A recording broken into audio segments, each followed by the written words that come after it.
Հաշվի առնելով նաև դրսևորած նախորդի վարքագիծը Շարբաթյանի վերաքննիչական դատարանի 2025 թվականի դեկտեմբերի 30-ի հիմնավորումները, ինչպես նաև նրա խնամքին 3, այդ թվում մինչև 1 տարի չբոլորած երեխաների առկայությունը, գտնում եմ, որ արկա համակցությունը թույլ է տալիս վերանայել Շարբաթյանի նկատմամբ կիրառված խափանման միջոցը եւ ընտրել առավել նվազ միջամտություն նախատեսող խափանման միջոց կամ դրա համակցություն, որի ընտրության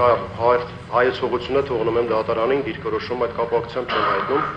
սա մեղադրանքի կողմի դիրքորոշումն էր։ Վարորդի մասնակիցներ դատարանը լսելով կողմերի կարծիքը որոշեց Գոյանի Շարբաթյանի նկատմամբ կիրառած խափան միջոց տնային կալանքը վերացնել, որպես խափան միջոց կիրառել վարչական հասկողությունը, վարչական հասկողության ընթացքում մեղադրելը պարտավորը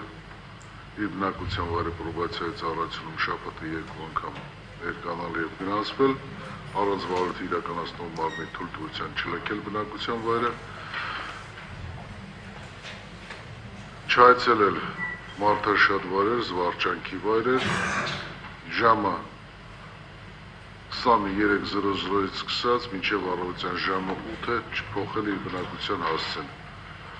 առանց էլեկտրոնային հսկողության վարչական հսկողությունը կիրառվել է առանց էլեկտրոնային հսկողության, իսկ խափան միջոց գրավը 3 միլիոնի դրամի չափով մնում է անփոփոխ, նաև բացակայելու արկել խափան միջոցը։ Որոշումը կարող է բողոքարկվել վերաքննիչ քրեական դատարանում ստամոքսից 10 օրյա ժամկետում։ Սա մեղադրել Շարբաթյանի վերաբերյալ որոշում է։ Հնարավորություն ունեմ գնալու, եթե մարդաշատ։ Գնացեք պատարագի։